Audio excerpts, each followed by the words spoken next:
warahmatullahi wabarakatuh. Saya Alicia Zafira dari kelas 12 Otomasi 1.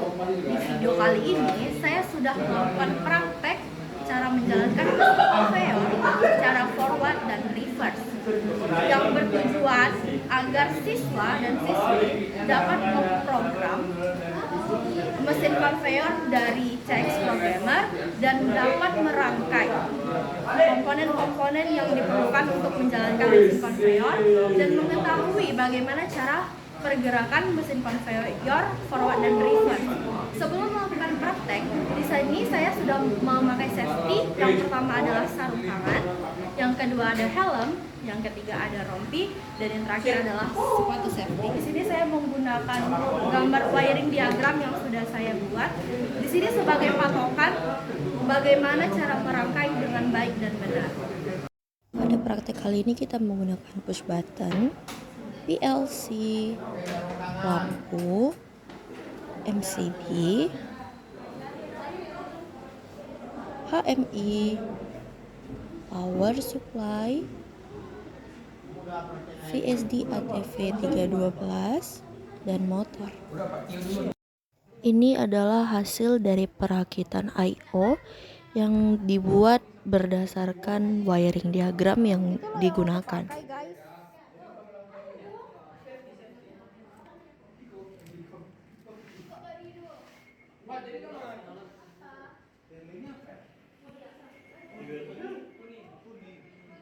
Program mesin conveyor forward dan reverse yang telah dibuat pada CX Programmer.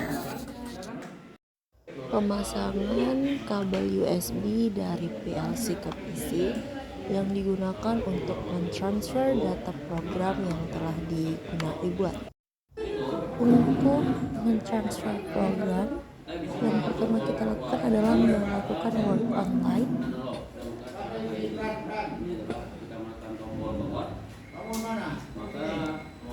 Setelah itu kita mentransfer data dari PC ke PLC.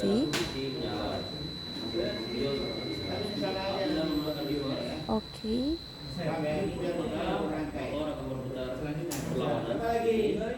Dan kita bisa menekan opsi-opsi yang ada di sana. Setelah selesai, program yang berada di PC akan ditransfer ke PLC. Selanjutnya masuk pada commissioning mesin, program mesin. Apabila push button forward ditekan, maka lampu akan hijau dan motor akan bergerak secara forward. Apabila push button reverse ditekan, maka lampu akan tetap hijau dan motor akan bergerak mundur. Selanjutnya, apabila push button stop ditekan, maka lampu akan standby dan motor akan berhenti. Selanjutnya, apabila forward ditekan, motor akan berjalan forward, dan apabila emergency ditekan, maka motor akan berhenti dan lampunya akan berwarna merah. Ini adalah secara mekanik trainer. Untuk commissioning alamat PLC, di sini untuk inputnya ada yang sudah aktif yaitu 02 dan 03. Karena 02 ini digunakan untuk alamat push button stop dan 03 ini untuk alamat push button emergency. Di sini 05 adalah untuk output lampu standby 05 dan 01 ini adalah alamat yang masuk pada motor atau pada VSD yang LT1 bagian stop. Jadi apabila tombol forward ditekan, maka alamat yang hidup pertama adalah 01, dia 00.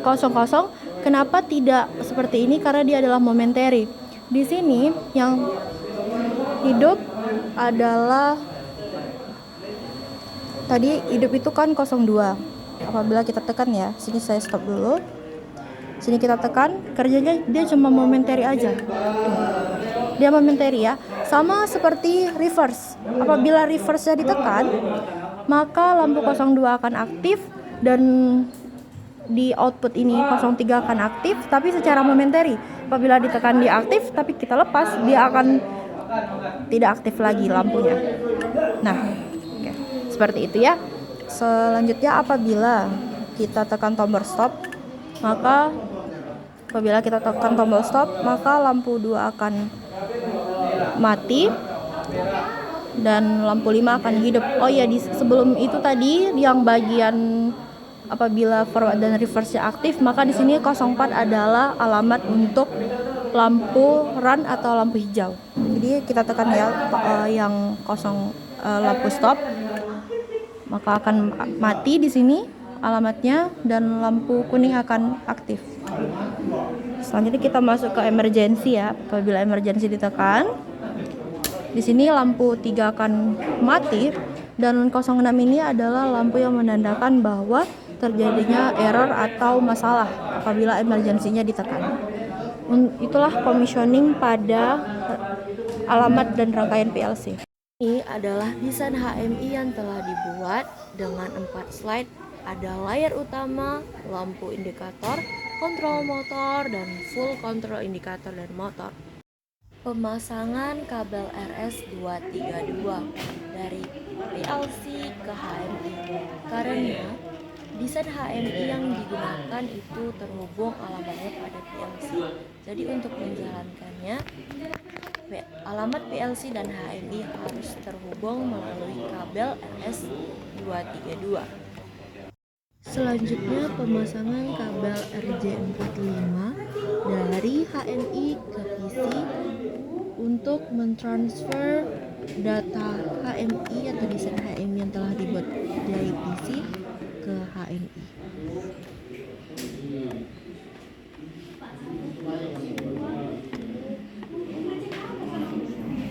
Kita akan mencoba commissioning pada HMI.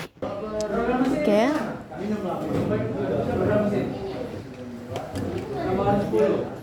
Ini apabila power supply dihidupkan dan MCB dinaikkan, maka arus akan mengalir pada trainer sehingga lampu standby-nya akan hidup. Apabila tombol start ditekan, maka motor akan bergerak. Di sini ada penanda untuk pergerakan motor untuk forward. Selanjutnya apabila tombol reverse ditekan, maka motor akan berputar secara mundur dan lampu di sini akan aktif yang menandakan motor bergerak secara mundur. Dan apabila tombol stop ditekan, maka motor akan berhenti dan lampu standby akan hidup. Apabila kita menekan salah satunya, kita akan menekan tombol reverse. Dan apabila kita menekan emergency, maka rangkaian akan mati dan lampu merah akan menyala. Untuk membalikan atau menghidupkan kembali, kita harus menekan kembali emergency dan kita bisa menekan tombol forward ataupun reverse. Selanjutnya saya akan menjelaskan sedikit bagaimana cara kerja mesin konveyor forward dan reverse. Yang pertama kita lakukan adalah mengaktifkan power supply dan kita mengaktifkan PLC. Aktif, setelah power supply masuk, maka lampu kuning akan hidup karena ini adalah lampu standby. Jadi arus masuk lampu kuning. Jadi apabila tombol forward ditekan, maka lampu hijau akan aktif dan motor bergerak secara forward atau maju. Selanjutnya, apabila lampu reverse ditekan, maka lampu hijau atau lampu run akan tetap aktif dan motor akan bergerak secara mundur. Apabila tombol stop ditekan, maka lampu kuning akan menyala, motor di standby dan motor akan berhenti.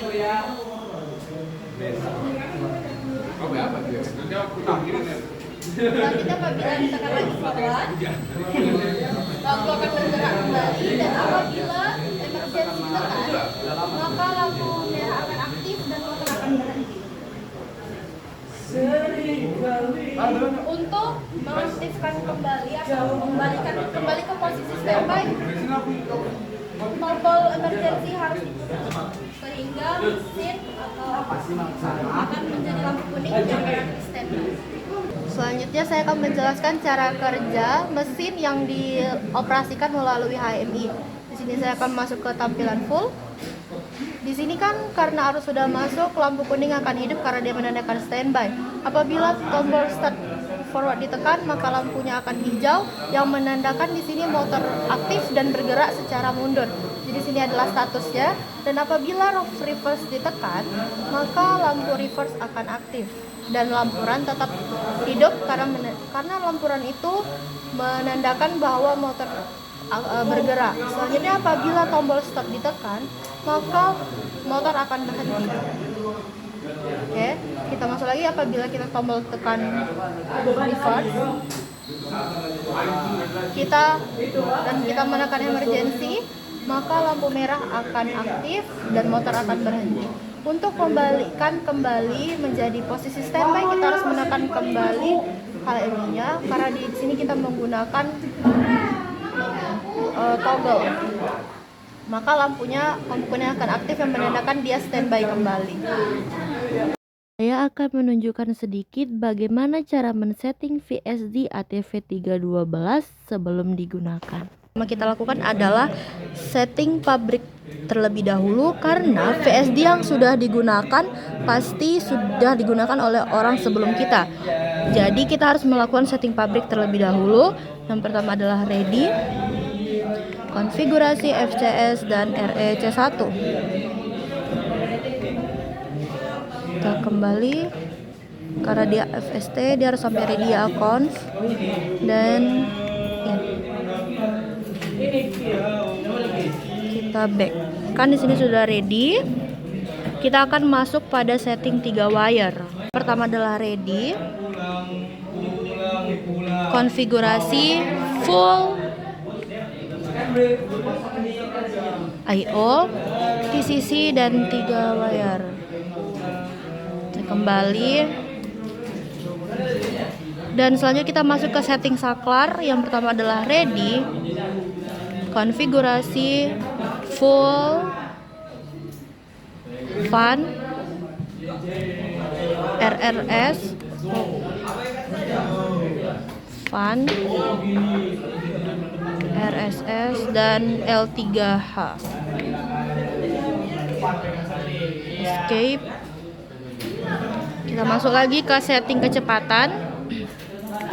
Ready, konfigurasi LSP. Kita setting menjadi 30 Hz.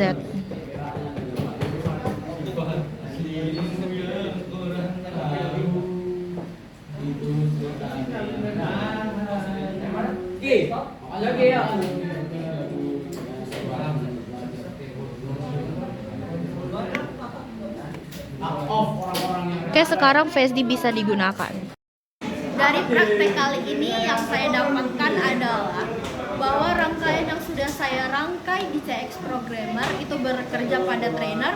Memang dalam sekali percobaan tidak langsung benar, kita harus melakukan commissioning atau perbaikan, dan saya bisa merangkai HMI dengan apabila ditekan di HMI atau dikontrol dari HMI, maka secara mekanik akan bekerja juga. Sekian juga dari video saya kali ini. Saya Alifia Zafira, pamit undur diri. Assalamualaikum warahmatullahi wabarakatuh.